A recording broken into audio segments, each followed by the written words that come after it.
you have a job offer from a better company. Or worse, you've just been laid off. The 60-day grace period is counting down. The pressure to transition your H-1B visa is immense. To add to the panic, there is widespread fear regarding the new $100,000 fee mandated in 2026. The reality is, if you are already inside the United States on a valid status, this fee does not apply to you. It is strictly for international applicants requiring consular processing. The actual challenge you face is navigating the updated 2026 rules to switch employers without accidentally falling out of legal status or triggering deportation proceedings. A safe job transition is entirely possible. You just need to stop relying on outdated internet rumors and understand the strict sequential mechanics of how the legal framework operates right now. First, we need to clarify what an H-1B transfer actually is. The term itself is dangerously misleading. Your current employer hands absolutely nothing over to your new employer. Instead, your new company must file a brand new, from scratch H-1B petition with U.S. Citizenship and Immigration Services. This creates a critical vulnerability gap. During this transition, your legal right to remain in the country is entirely dependent on correct timing and your new company's competence in filing government paperwork.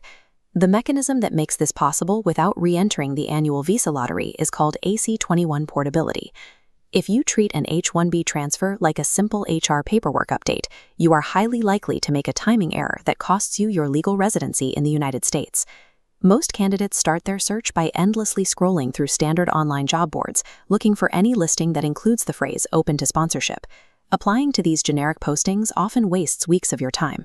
Many companies will string you along through multiple interview rounds, only to back out once their human resources department realizes the actual legal costs and timelines involved. You need a different approach.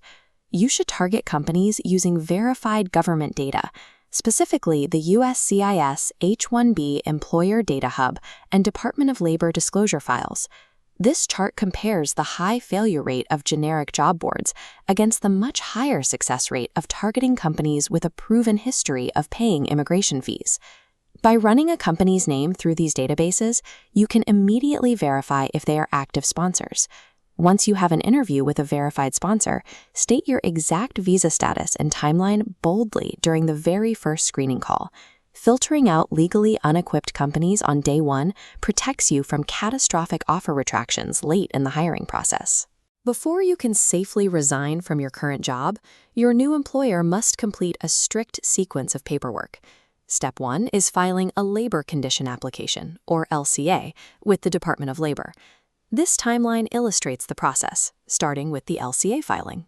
There is a mandatory 7-day waiting period before further action. The LCA proves the new job pays the prevailing wage and qualifies as a specialty occupation. Only after the LCA is certified can the employer file the I-129 petition with USCIS.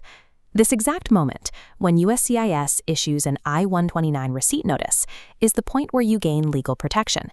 If you resign from your current job before that I-129 receipt notice is physically in your hands, you create an illegal employment gap. Once the I-129 is filed, you have a choice to make regarding your start date. The first option relies on AC-21 portability, allowing you to legally start working at the new company the exact day USCIS receives the petition. The trade-off for this speed is severe. If USCIS eventually denies the petition months later, your legal status vanishes instantly, and you must stop working immediately. The security option is paying $2,965 for premium processing. This forces USCIS to make a final decision on the petition within 15 business days. This comparison matrix contrasts the two methods. AC-21 portability offers an immediate start, but carries high risk, while premium processing requires a 15-day wait but provides zero risk at a high financial cost. The choice between immediate speed and guaranteed security should dictate exactly how aggressively you negotiate your start date with human resources. If you've been laid off, the pressure is even higher.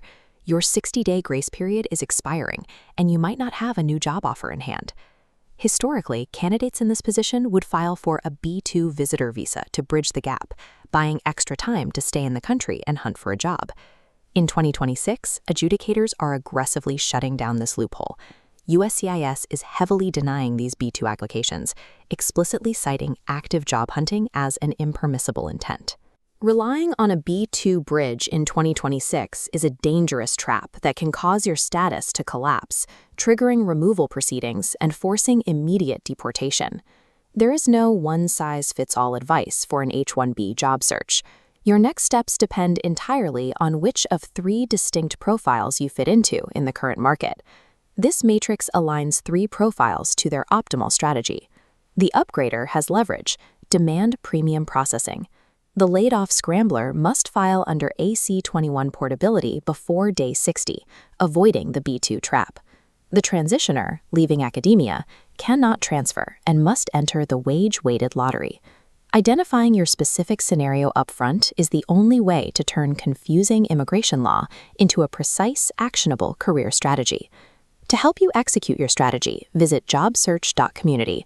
By becoming an insider, you'll receive direct coaching from me, Jeff Altman.